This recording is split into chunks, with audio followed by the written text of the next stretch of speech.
Bonjour à toutes et à tous et merci de votre fidélité. Bienvenue dans votre émission Voix d'Église sur iRadio et Hosanna sur ITV. Aujourd'hui, nous avons le plaisir de recevoir sur ce plateau Monsieur Gérard Hortefeux. Il est membre de la commission diocésaine de la famille, vie et éducation. Bonjour Gérard. Clément, et merci pour l'invitation. Voilà, Gérard, donc vous nous direz tout à l'heure ce qu'il en est de cette commission diocésaine qui a été mise en place par l'archevêque de Dakar, Monseigneur André Gueye. Justement, en parlant de cette commission vie et éducation de l'archidiocèse de Dakar, est-ce que vous pouvez nous parler de la genèse? Pourquoi ça a été créé? Voilà, merci Clément pour cette invitation. Voilà, il me plaît de parler de ce volet-là, de ce point.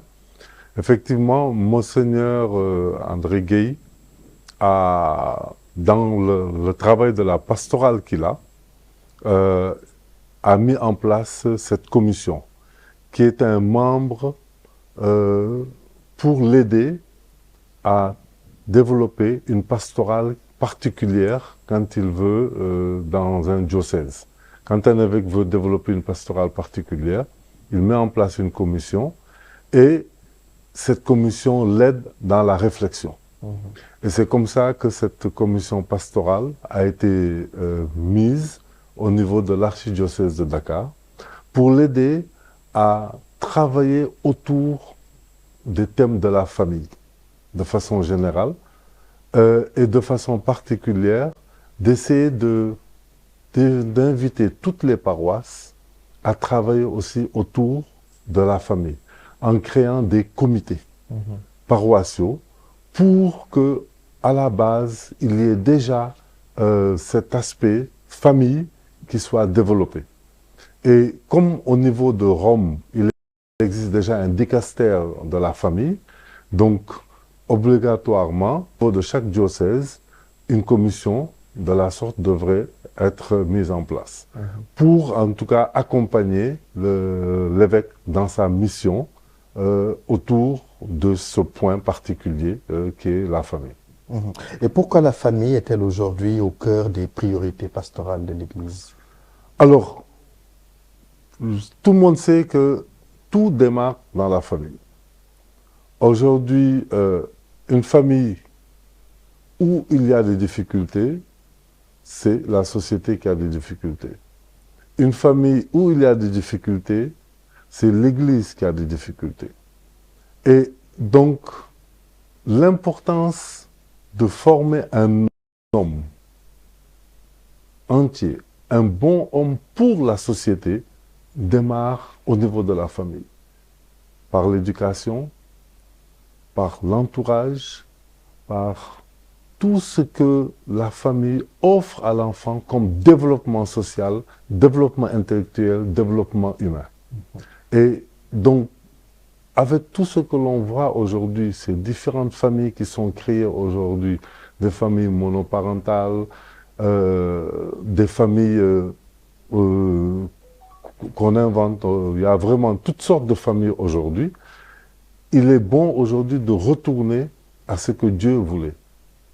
Un homme et une femme, avec des enfants, et constituer vraiment ce que c'est la famille, comme la Sainte Famille que l'on a dans l'Église. Voilà un peu ce qui pousse aujourd'hui cette réflexion au niveau de la famille, parce qu'elle a d'énormes défis aujourd'hui à relever. Gérard, quels sont les défis majeurs que rencontrent actuellement les familles, les couples, les parents? Alors, parmi les défis, nous avons le défi de l'éducation des enfants. Aujourd'hui, avec les nouvelles technologies, on sait comment c'est difficile pour les parents de pouvoir maîtriser ce que l'enfant fait avec ce petit objet qu'est le téléphone. On a les autres défis, c'est des défis, on voit aujourd'hui, on se marie et il y a un taux de divorce assez élevé.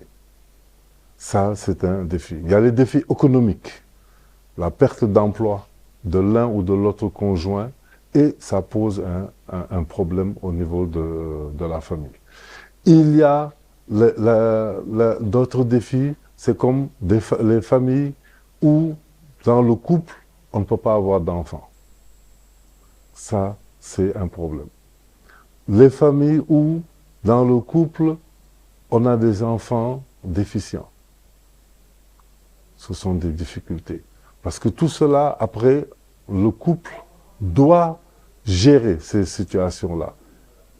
Et parfois, c'est extrêmement difficile parce que la société ne facilite pas cela. Il y a aussi la famille élargie, les parents, les grands-parents qui agissent, qui interagissent au niveau de la famille et qui posent des problèmes au niveau du couple. Voilà, tout cela est là et pousse à vraiment des réflexions profondes pour aider les couples, pour aider les familles à pouvoir grandir dans un environnement sain. Et ça, c'est extrêmement important parce qu'on se rend compte que le manque de communication dans le couple, le manque de confiance dans le couple, le manque d'entraide dans le couple, aujourd'hui, est visible. Et l'économie, les biens sont mis toujours au devant. Et quand cela se pose, dès que cela manque, ça pose un problème. Voilà. Les problèmes de finances aussi est un problème au niveau des couples. Comment bien éduquer les enfants au sein de la famille? Tout à l'heure, vous avez évoqué le cas des smartphones. Nous sommes dans l'ère du numérique au XXIe siècle et aujourd'hui, les enfants voient leurs parents utiliser les smartphones. À l'école, les professeurs, des fois, donnent des exercices et incitent les enfants à utiliser les nouvelles technologies. Comment on peut faire pour justement filtrer et mieux éduquer sans pour autant toucher les smartphones ou bien trouver en tout cas l'équilibre? Ouais, je prends en fait, par exemple, pour prendre notre exemple, déjà, responsabiliser l'enfant. Bon, déjà, savoir à quel âge il faut lui donner un téléphone. Ça, je pense que ça, c'est déjà un premier point. Mais si on doit remettre un téléphone, un smartphone, ou en tout cas à l'enfant, le responsabiliser. Lui dire que c'est un outil qui est là pour lui permettre de pouvoir découvrir certaines choses, de pouvoir apprendre, voilà. Et que dans cet outil, il y a un côté bon et un côté mauvais. Si il s'aventure à aller dans le côté bon, tant mieux pour lui, parce que ça va lui permettre de progresser. Mais s'il s'aventure dans le côté mauvais, c'est plus dans la régression qu'il va aller et dans sa perte. Donc, moi, je pense qu'il y a déjà un premier problème de responsabilité dans ça. La deuxième chose, c'est aussi le parent doit pouvoir suivre un peu ce que fait l'enfant avec le téléphone, échanger avec lui, qu'il y ait de la communication avec l'enfant. Parce que l'enfant qui ne communique pas, qui s'enferme dans sa chambre et qui est derrière ce petit appareil, il s'isole et il devient même petit à petit, il commence à être individualiste. Se créer, son monde. Voilà. Et ça, il faut pouvoir le gérer. Et peut-être avoir des moments où la famille, on se retrouve et on dit, aujourd'hui... Journée sans smartphone. Sans smartphone. Bon, parce qu'aujourd'hui, en tout cas, dans toutes les familles, vous voyez tout le monde avec son téléphone, le papa, la maman, les enfants. Du coup, il n'y a plus la vie familiale. Il n'y a plus de vie familiale. Et demandez, par exemple, au moment où tout le monde va pour le repas, personne avec son téléphone. On parle. Voilà. Avoir vraiment des moments où on gère cette présence du téléphone.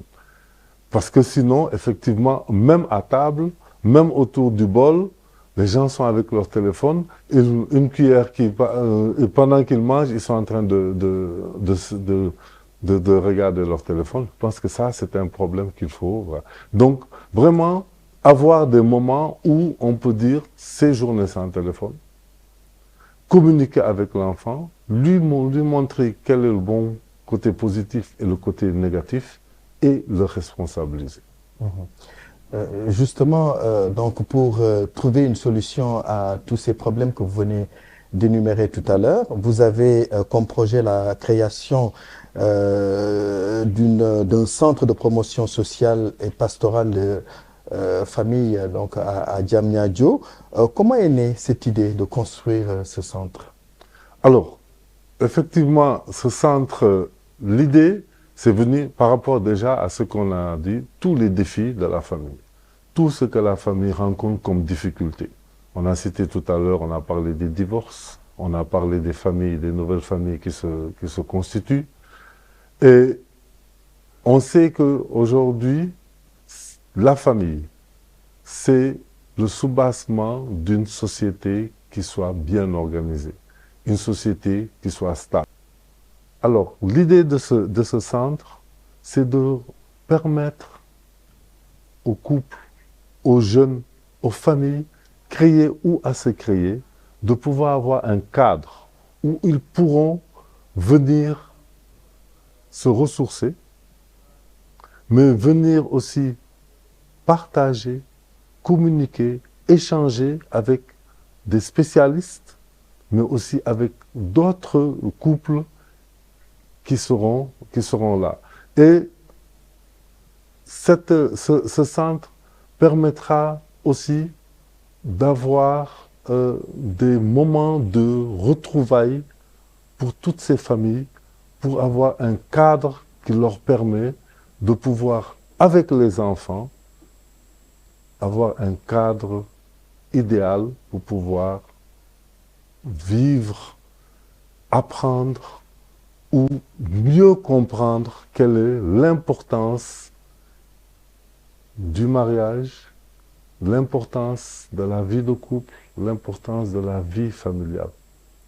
Et ce centre aussi pourra permettre aussi ceux qui ont des difficultés dans leur vie de couple ou leur vie de famille, d'avoir un endroit où ils pourront rencontrer des personnes qui pourront être là à leur disposition pour les écouter, pour qu'ils puissent exposer leur situation en toute sincérité, mais aussi dans la grande discrétion et pouvoir avoir des éléments, en tout cas, de réponse pour pouvoir repartir. Dans ce centre, il est prévu aussi ce qu'on a appelé une école de mariage. Ce sera un endroit où on va échanger sur quelles sont les difficultés que le couple rencontre, difficultés de tous les couples. Comment arriver à pouvoir les surmonter? Parce que il y a des couples ou des familles qui traversent des difficultés, qui pensent que ces difficultés ne sont liées qu'à elles ou qu'à eux. Et en partageant avec d'autres couples, ils verront que certains ont pu transcender ces difficultés-là. Donc vraiment des moments de communion, des moments de partage. Dans ce centre, on trouvera aussi un espace pour les enfants. Mais justement, avant de rebondir sur ce thème, tout à l'heure, vous avez parlé donc de l'école de mariage. Aujourd'hui, les jeunes catholiques, avant de se marier, il y a un temps de préparation dans l'archidiocèse de Dakar et même dans région. Vous voulez dire que c'est pas suffisant l'information qu'ils reçoivent? Ils ne sont pas bien outillés pour bien vivre la vie de foyer? Et, ils ont le temps de formation, c'est à peu près 4 séances qui sont réparties pour la préparation. Je disais à quelqu'un, quand on forme un médecin, c'est 7 ans minimum de formation. Quand on forme un prêtre, c'est 7 ans minimum. Quand on forme des ingénieurs, etc. On doit se marier Et c'est 4 semaines de formation pour une vie de 20 ans, 30 ans, 40 ans, 50 ans. Est-ce qu'il n'y a pas là un petit souci qu'il faudrait voir? Parce que la vie à deux, c'est tout un processus, c'est tout un cheminement. Et je pense que il y a lieu, même actuellement, d'augmenter ce temps de formation pour ces jeunes au mariage. D'autant plus que dans cette période, ils sont plus focalisés sur la fête Parce que c'est qui proche de arrive, la date du c'est proche de mariage. la date du C'est ça. mariage, que sur tout ce qui est en train d'être dit en termes spirituels, en termes de partage, d'expérience, de témoignage, en termes de qu'est-ce qui les attend. Et c'est quand ils sont à l'intérieur qu'ils se rendent compte que voilà, ce que l'on peut-être pensait, ce n'est pas cela. Et donc, il y a beaucoup d'éléments parce que à mettre en place, à montrer que il y a le temps de la communication dans un couple, il y a le temps du partage dans un couple, il y a l'humilité à vivre dans le couple, il y a la confiance à faire naître, et il y a certainement d'autres choses, parce que l'enfant qui n'arrive pas à temps, Souvent source de frustration. source de frustration, la société est là. Donc tout cela, ce sont des éléments qu'il faut préparer et qu'il faut que le couple puisse le savoir.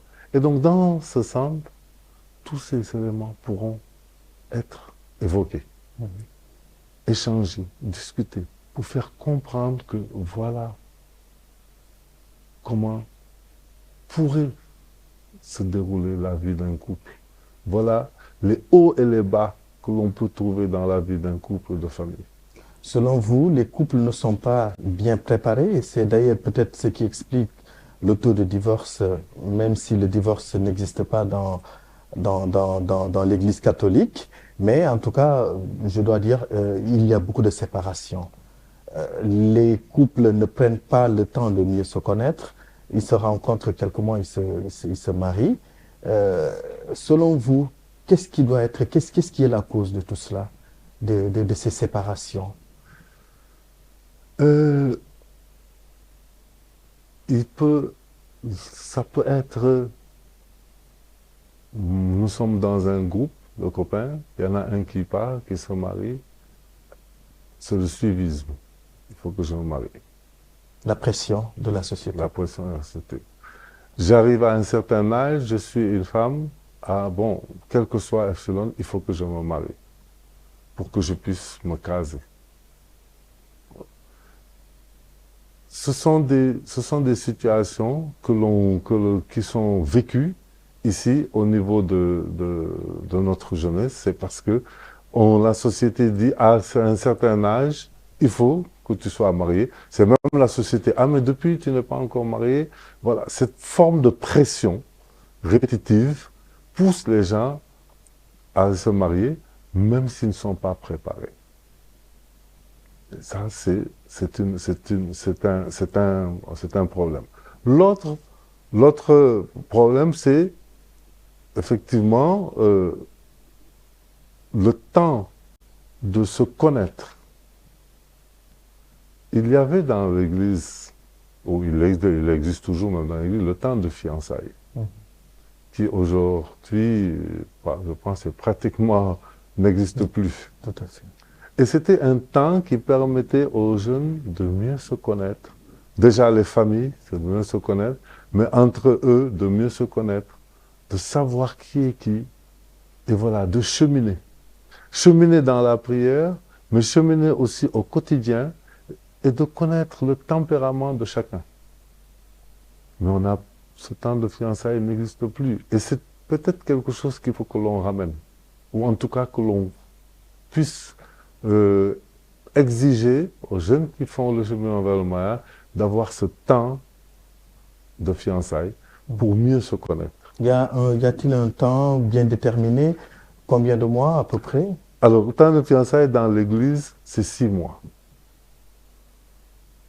En 6 mois, je pense que quels que soient les caractères, on peut découvrir. On peut pas, même si on a des caractères que l'on veut cacher, au bout de 6 mois, chacun pourra se connaître, en tout cas, l'un ou l'autre de ce qu'il est et comment il est. Qu'est-ce qu'il veut, qu'est-ce qu'il n'aime pas, comment il faudrait que je le gère. Et ça, c'est important. Parce que sinon, on est toujours dans la fougue de on va se marier et on ne prend pas le temps de découvrir l'autre. C'est ça. Donc, parmi les axes majeurs dont vous parliez tout à l'heure, il y a le mariage, il y a aussi l'éducation des enfants, le point sur lequel vous vouliez venir tout à l'heure. Alors, effectivement, je dis que l'éducation des enfants, parce qu'aujourd'hui, tous les parents sont confrontés à l'éducation des enfants. Parce que la société qui est là, la mondialisation fait que les choses vont très vite. On a parlé tout à l'heure des smartphones, mais on a tout ce qu'il y a aujourd'hui. C'est la mode qu'il y a aujourd'hui, les repères. Ce ne sont plus les repères de nos ancêtres, de notre culture, mais ce sont des repères qui viennent de l'extérieur. Et donc, on veut transposer ce que l'on voit à la télévision, ce que l'on entend, ce que l'on voit dans les journaux, on veut le transposer dans la vie quotidienne. Et l'enfant est partagé entre sa culture et la culture qu'il voit à la télévision, à l'extérieur, à ce qu'on lui montre. Voilà. Et donc tout cela, au niveau de ce centre, on trouvera le moyen de remontrer à l'enfant vraiment d'où il vient, ce qu'il est, comment il doit être, comment il doit vivre avec ses parents, avec ses grands-parents, comment il doit vivre avec ses frères et sœurs, parce que ces relations-là aussi, entre frères et sœurs, dans certaines familles, posent beaucoup de problèmes. Et tout cela, on sera mis un peu sur la table, sera échangé. Ensuite, il y aura des espaces pour les enfants, pour leur permettre d'avoir un espace d'épanouissement, de pouvoir vraiment rencontrer d'autres enfants, pour qu'ils puissent vraiment avoir une forme de communion entre eux, pour ne pas que ces enfants sachent que, bon, nous formons un. Nous formons un. Ça, c'est aussi important, parce qu'on a dans certaines familles où des enfants se retirent, voilà, ils vivent dans leur coin, et ils pensent que tout ce qu'ils font, ils le font eux seuls. Le partage, la communion, voilà, l'entraide, et tout cela, ça c'est extrêmement aussi, sont des éléments qui sont en train de se perdre dans les familles. Donc, justement, vous visez aussi le retour aux valeurs humaines et familiales. Ça, c'est extrêmement important. Très important. Très important, les valeurs. Aujourd'hui, dans un couple, quand on voit que si le mari a un comportement désagréable par rapport à son épouse, ou bien des comportements qui ne sont pas des comportements normaux, bon, je ne vais pas dire des insultes, des coups, ça impacte sur l'éducation des enfants. Ça, c'est important. Si des parents traitent les enfants, voilà, vraiment avec des mots qui ne sont pas normaux, ou qui attaquent les enfants en leur disant, voilà, des choses qui blessent l'enfant, tout cela aussi, ce sont des éléments sur lesquels il faudrait que l'on fasse attention. Donc, la valeur humaine, montrer que l'enfant, il est important, montrer que l'homme, il est important, que la femme, elle est importante, le respect entre monsieur et madame, le respect aussi des enfants, et tout cela sera aussi des points qui seront mis en place, parce que ça arrive dans certaines familles ou certains couples où, voilà, l'un n'a plus sa place. Voilà. Il subit. C'est surtout du côté des femmes, bon, on se rend compte que beaucoup de femmes subissent dans le mariage. Voilà. Et donc, comment arriver à surmonter cela? Il y a même aussi les femmes veuves ou les veufs. Le centre aussi travaillera à cela, parce que le veuvage aussi est un problème dans nos cultures aujourd'hui, surtout du côté de la femme, avec toute la pression qu'il y a autour de cela. Voilà. Aujourd'hui, d'habitude, quand il y a des problèmes de couple, les gens ils s'adressent soit à des amis ou ils ont recours à aux témoins. Les témoins, est-ce qu'ils jouent le rôle de témoins? Bon, parce que généralement, quand on choisit un témoin, c'est peut-être par affinité, par amitié, mais est-ce qu'ils prennent le soin de bien choisir les témoins qu'il faut? Vous avez touché un aspect extrêmement important.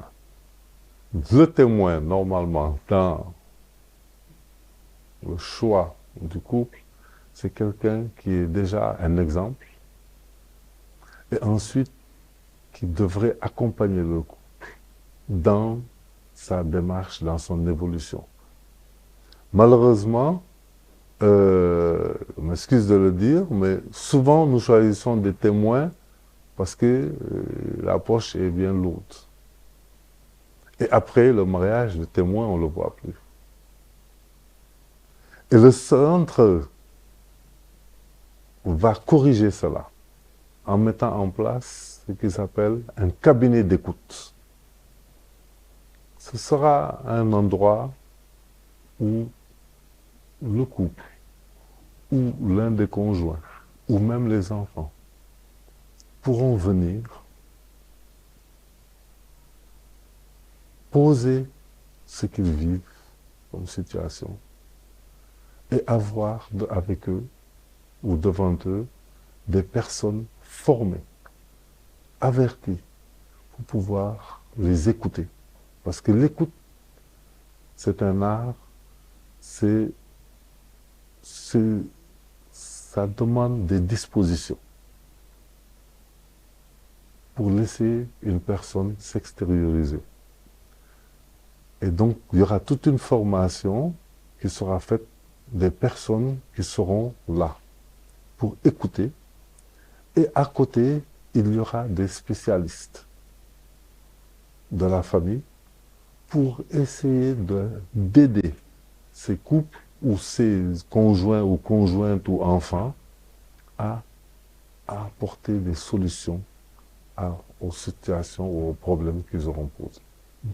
Donc, des sociologues seront là-bas, des psychiatres, des psychologues, voilà, des conseillers conjugaux, des médecins, des couples, voilà. Il y aura vraiment une panoplie de spécialistes qui seront là et suivant les différents cas, ils auront une oreille attentive pour pouvoir les aider à ou leur proposer à pour leur permettre de repartir. Parce qu'effectivement, nous sommes dans un monde où les gens n'ont même pas le temps d'écouter. Là, on trouvera le moment de pouvoir écouter, de pouvoir partager. Et ce ne sera pas nouveau, puisque ça existe déjà. À la centrale des œuvres, au niveau des Alepapé-Keïfal, il y a déjà un cabinet d'écoute qui, 2 fois dans la semaine, est à la disposition de tous les couples qui veulent. Et Abbé Paul Makodoussen disait qu'il y a beaucoup de personnes qui passent là-bas. Voilà. Et ce centre aussi n'est pas seulement pour les chrétiens. Justement, j'allais Voilà. revenir sur Il ça. est ouvert à toute personne qui souhaite vraiment avoir des conseils, être écouté, pour ne pas me répéter, avoir des personnes qui soient disposées à pouvoir prendre le temps de pouvoir savoir ce qui se passe et de pouvoir apporter des solutions. Et le centre sera ouvert tous les jours ou bien ce sera 2 ou 3 fois dans la semaine? Il faut prendre rendez-vous. Comment ça va se passer exactement? Bon, en tout cas, le centre qui va se trouver à Diamniadio, on va encore vivre, bon, bien sûr, ça va être un centre qui va être fonctionnel de façon Permanent. permanente. avec des activités particulières durant les week-ends, pour permettre à ceux qui ne sont pas disponibles dans la semaine de pouvoir venir là, durant le week-end, avec des animations, des thématiques. Mais le centre, certainement, sera ouvert toute la semaine, parce que pour permettre à tout un chacun de pouvoir accéder. Voilà. Parce qu'il devra être fonctionnel de façon permanente, puisqu'il y a même possibilité de pouvoir passer des week-ends là-bas et tout ça. Donc, certainement, ce sera disponible 7 jours sur 7. Okay. Voilà. Et ce sera gratuit ou bien il y a un montant à payer pour bénéficier des services? Bon, ça n'a pas encore été très bien défini. Ça n'a pas encore été défini. Mais certainement, bon, ces points seront clarifiés et les gens auront les informations qu'il faut par rapport à cela. Voilà. Vous avez choisi Diamniadio pour abriter ce centre. Pourquoi le choix de Diamniadio? Alors, on est aussi sénégalais dans un pays, on voit l'évolution. Et aujourd'hui, Diamniadio devient presque le centre, un endroit de convergence de beaucoup, venant du sud ou du nord. On passe pratiquement vers ce point-là. Et donc, c'est pour ne pas tout remettre sur Dakar, mais avoir un point central où tout le monde peut venir converger facilement, avoir un accès facile pour pouvoir permettre à ceux qui viennent du sud, comme je disais, ou du nord, de pouvoir venir rejoindre ce centre-là. Parce qu'aujourd'hui, on sait que Dakar s'est complètement déplacé vers ça et que Diamniadio est devenu un nouveau pôle de développement. Et donc, cela aussi, il faut en tenir compte. Voilà, donc c'est pour ça que ce choix a été fait. Et c'est pour également, puisque l'archidiocèse de Dakar est grand, donc ça permettra de réunir en tout cas tout le monde. Mais qu'en est-il des autres diocèses?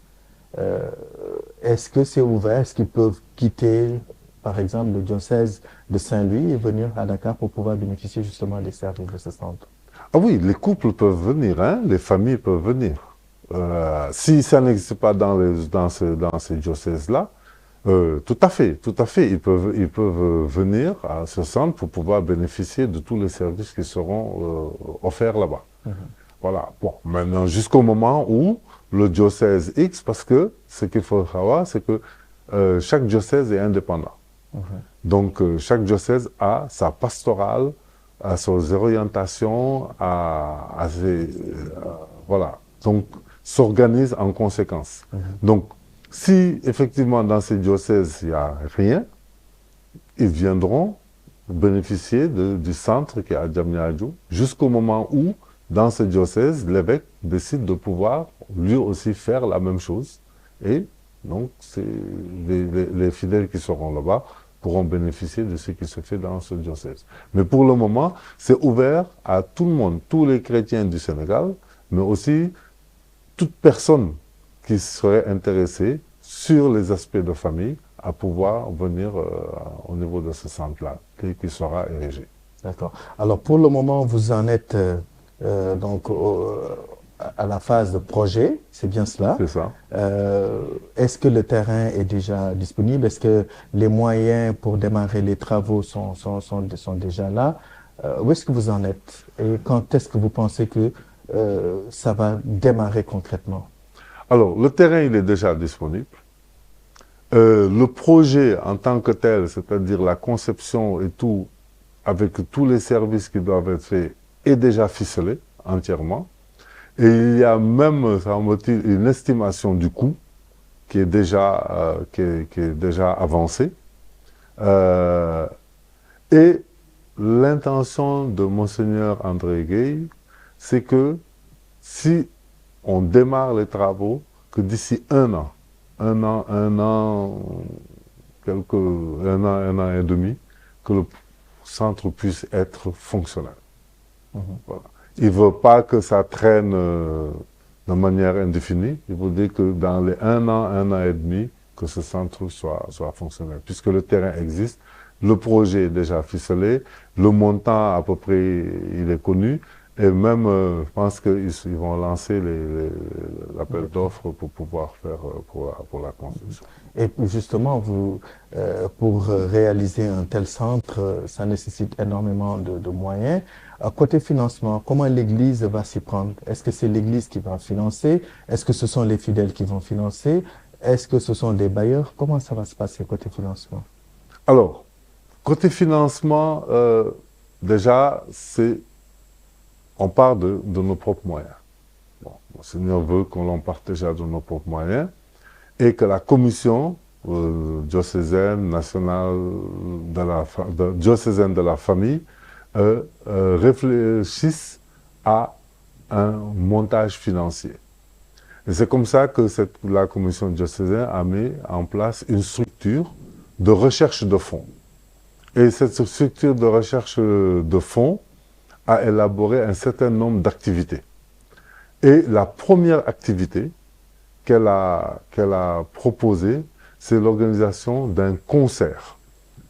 On travaille pour la famille, on travaille pour l'Église. Donc, un concert religieux choisi le jour du 14 février.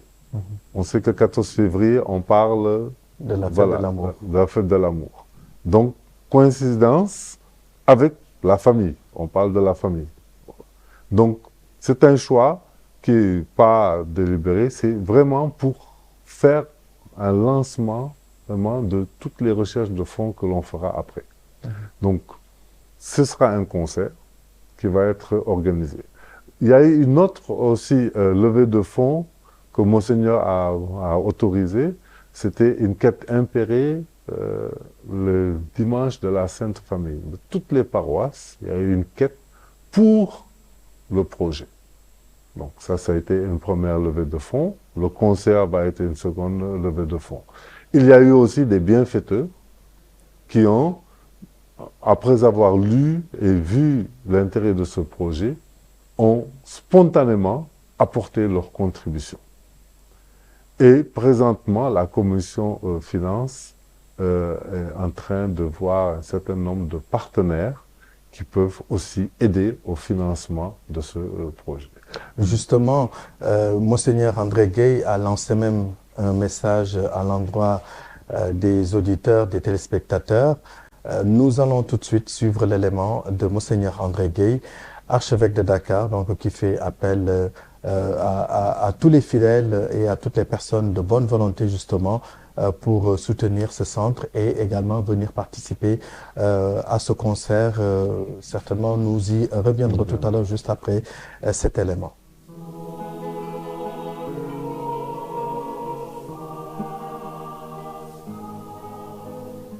Chers amis auditeurs et vous tous qui êtes connectés, je vous dédie ce message pour vous informer que notre commission diocésaine de la famille, vie et éducation porte un projet que je confie également à votre diligence. Le projet de la construction d'un centre social dédié à la famille dans la nouvelle ville de Diamniadio, a contribué à son financement. La vocation de ce centre, c'est de mettre en place une véritable école de famille destinée à promouvoir les valeurs familiales, les valeurs du mariage, les valeurs humaines et bien sûr les valeurs spirituelles du mariage. Ce centre sera aussi un centre d'écoute, de conseil, d'accompagnement des couples qui le désirent, des couples en difficulté, et un centre, un foyer de prévention, de gestion de toutes les difficultés qui pourraient advenir dans la marche des familles et bien sûr d'écoute de tous ceux qui en ont besoin, confrontés qu'ils sont aux problèmes quotidiens que leur famille traverse. C'est donc un projet qui me tient à cœur. Et c'est pourquoi je remercie tous ceux et celles qui avec moi le portent. Et il y en a déjà qui ont donné leur contribution. Et j'invite vraiment toute la famille diocésaine à participer à ce projet. Nous pouvons le faire à titre personnel ou associatif, mais nous pouvons également participer aux organisations lucratives qui visent son financement. Par exemple, la choralie que la commission organise le 14 février 2026 au Théâtre national Daniel Sorano, et dont les recettes ou les bénéfices seront destinés au financement du centre, et beaucoup d'autres activités que la commission prendra à cet effet et pour lesquelles vous serez informés à temps. J'en appelle à la générosité individuelle, collective, pour que dans l'optique de notre plan d'action pastorale, nous puissions apporter par nous-mêmes une grande contribution, la part la plus importante au financement de ce centre, pour répondre à l'appel à l'autonomie que j'ai lancé à l'endroit de tous les diocésains. Merci de votre générosité.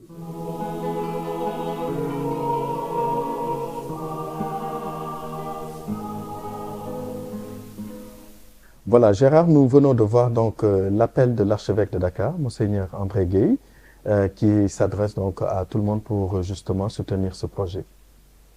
Voilà, effectivement.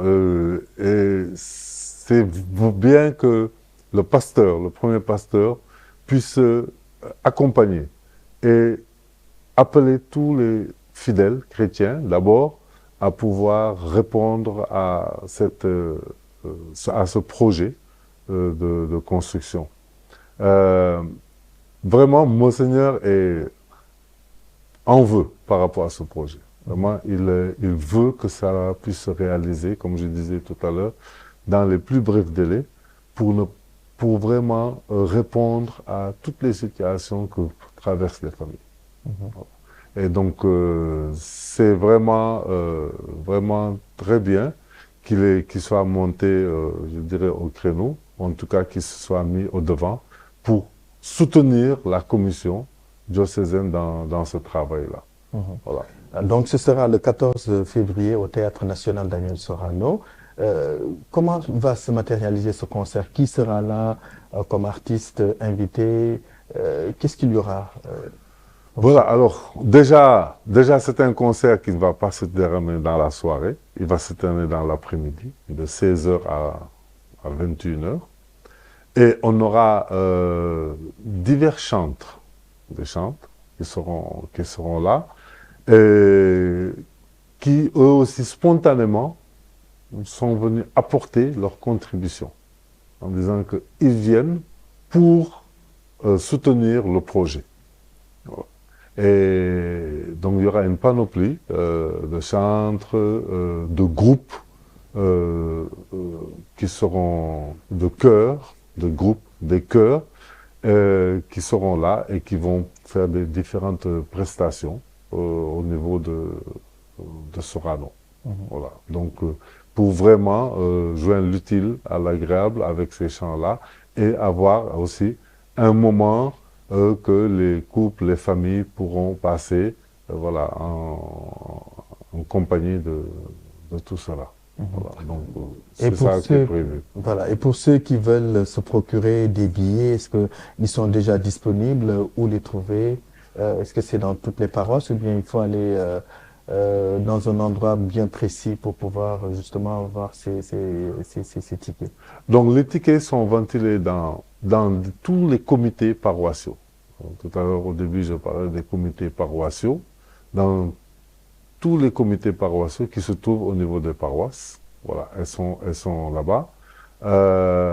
Ensuite, elles se trouvent aussi au niveau de la direction des œuvres. Voilà. On peut trouver là-bas aussi des tickets. Et au niveau de la commission aussi détient des tickets. Mais vraiment, toutes les paroisses ont reçu. Ils vont au niveau de leur secrétariat, ils peuvent trouver les différents tickets qui sont mis en vente là-bas pour des tickets de soutien. Il y a des tickets de soutien et des tickets d'entrée normales pour le concert. Parfait. Gérard, nous arrivons pratiquement au terme de cette émission. Un dernier message, un appel à lancer à l'endroit des familles, des couples, des jeunes. Voilà, on invite vraiment, le 14 février, les couples, les familles ont l'habitude de sortir. On leur demande, ce 14 février, de sortir vers Sorano. Que la direction de leur sortie soit vers Sorano et qu'ils viennent vraiment partager, soutenir, accompagner ce projet qui est un projet pour nous tous.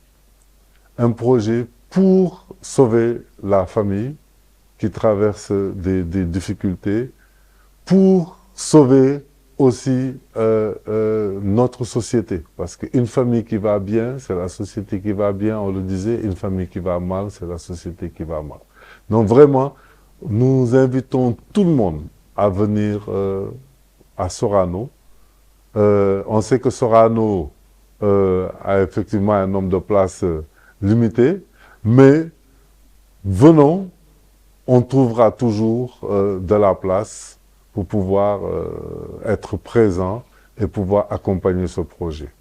Voilà, donc vraiment que la direction du 14 février soit le Théâtre national Daniel Sorano. Voilà.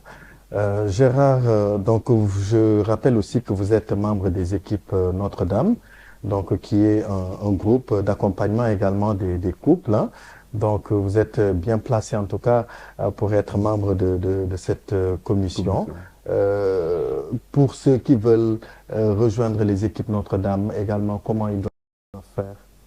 Alors, le mouvement des équipes Notre-Dame est un mouvement de spiritualité familiale, voilà, qui accompagne aussi les couples à pouvoir vivre leur sacrement de mariage.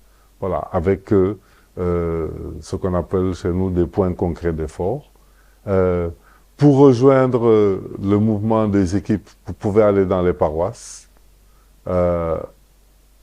dire que vous voulez faire partie des équipes Notre-Dame.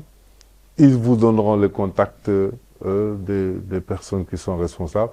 Nous, particulièrement, le couple que nous sommes, mon épouse Anne et moi-même, Gérard, nous sommes le couple informateur qui aussi accompagnons des couples qui veulent faire partie du mouvement. Voilà. Donc, dans toutes les paroisses, quand vous allez voir vers le curé, ils peuvent vous orienter directement. Sinon, à la direction des œuvres, vous pouvez aller là-bas aussi, vous pouvez avoir aussi nos contacts. Voilà. Donc, voilà ce qu'on peut dire pour ça. Sinon, on peut laisser aussi le numéro ici.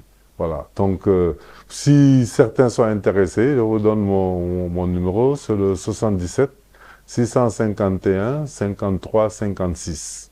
Voilà. 77 651 53 56. Nous serons heureux de vous accueillir, de prendre et de vous rencontrer, de vous présenter plus largement le mouvement. Voilà. Et un mouvement conjugal et familial. Parfait. Alors, le dernier mot de cette émission, c'est l'abbé Bernard qui malheureusement nous a quittés. C'était quelqu'un qui vous était proche. Un hommage à lui rendre dans cette émission?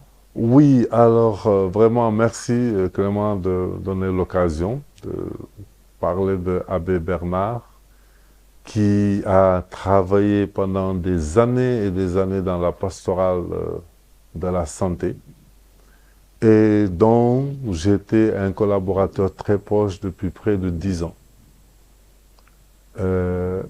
Nous étions en train de préparer le pèlerinage des malades du 8 février prochain.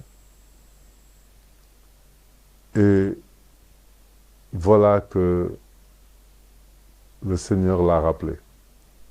Et durant tout le temps de la préparation, il me disait que je suis fatigué.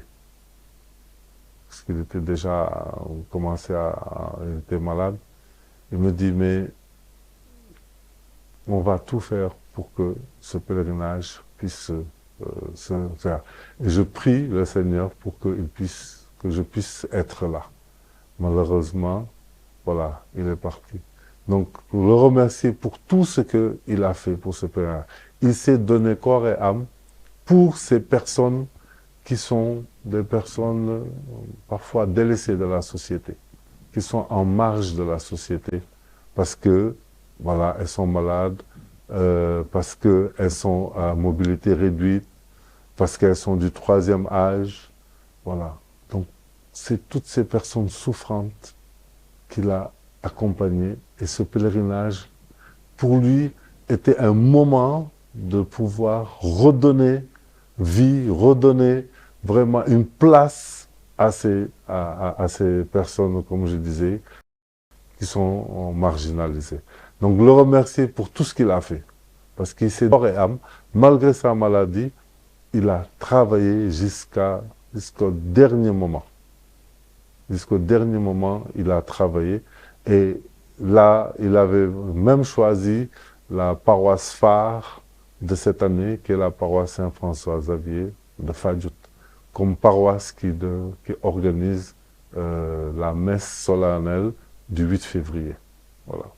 Et donc, il part certainement un peu le cœur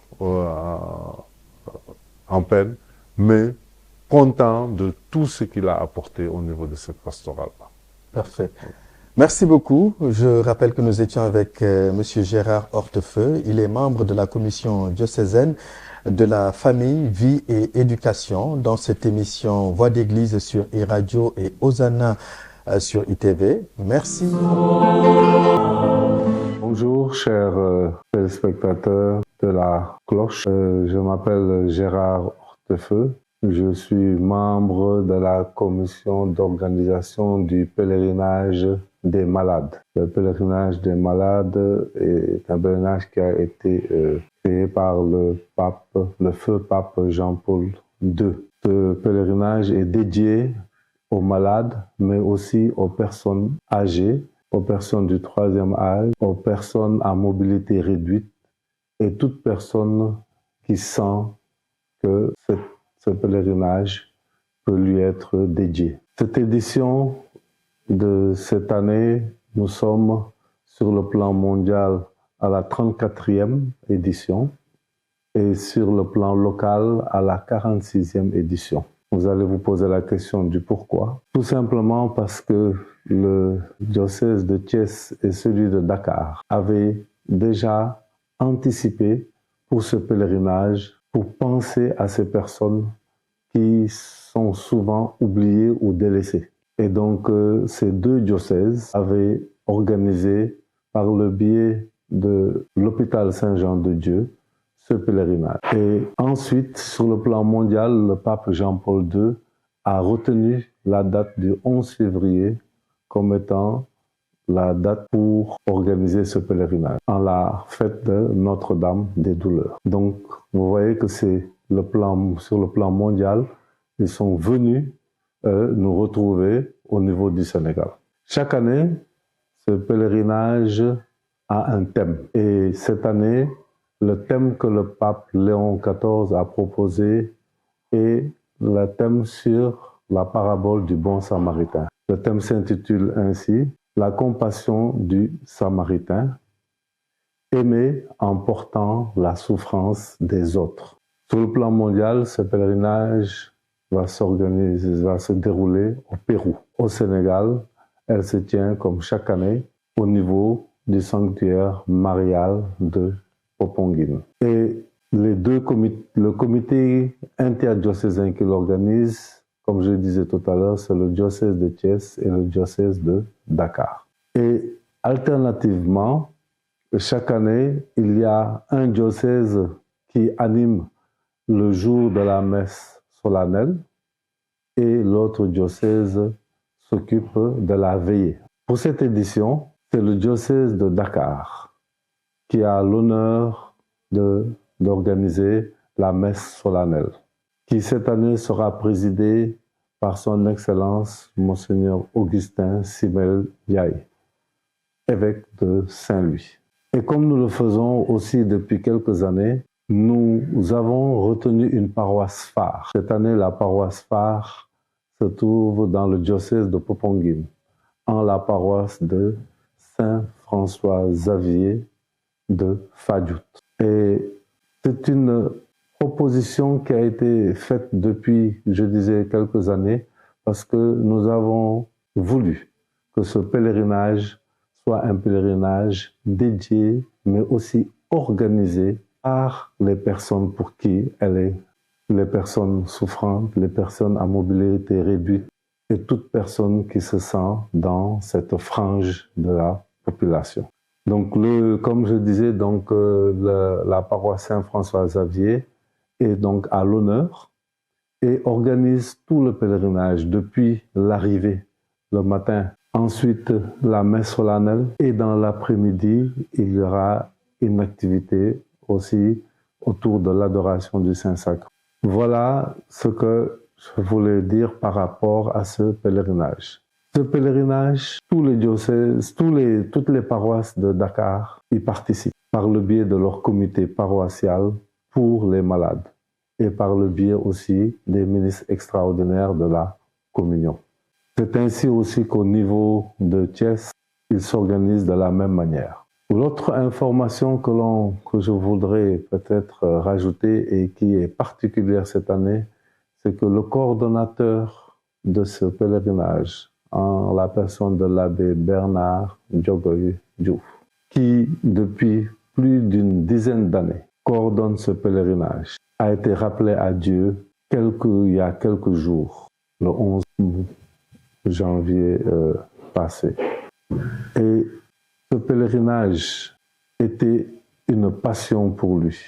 Ce pèlerinage était parmi ses activités de la pastorale de la santé dont il était le coordonnateur, était une principale, faisait partie de ses priorités.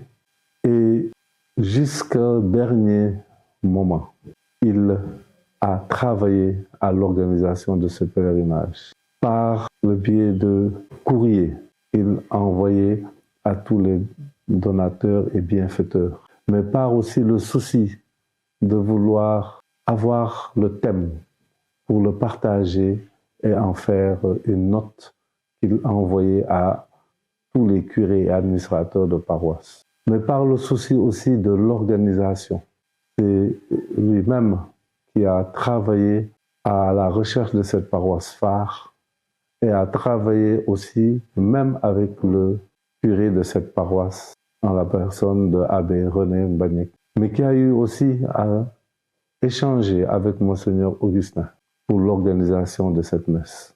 Même sur son lit d'hôpital, il se préoccupait de l'organisation de ce pèlerinage. En ma personne, j'étais son collaborateur très proche pour cette organisation.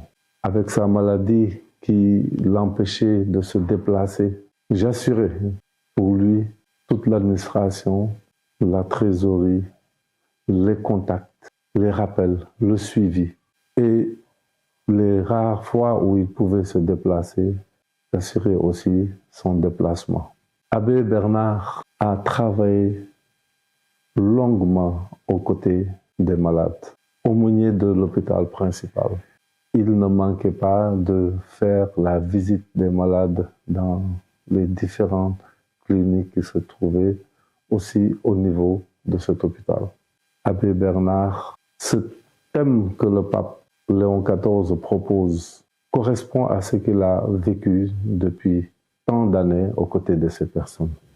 Porter la souffrance des autres.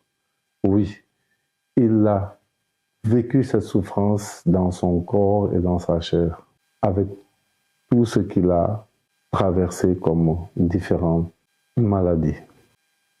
Il est prévu, lors de ce pèlerinage à Popenguine qui va se dérouler le week-end du 7-8 février prochain, il est prévu un hommage de par le personnel de la santé, mais aussi de par le comité d'organisation du pèlerinage. Nous avons pour l'enterrement payé des Lacoste et des écharpes pour marquer notre attachement pour tout le travail qu'il a abattu. Et c'est ce Lacoste que je porte pour faire cette émission. Nous le remercions grandement pour tout le travail qu'il a abattu, pour sa volonté, son courage, son abnégation, son engagement aux côtés des personnes souffrantes, des personnes délaissées.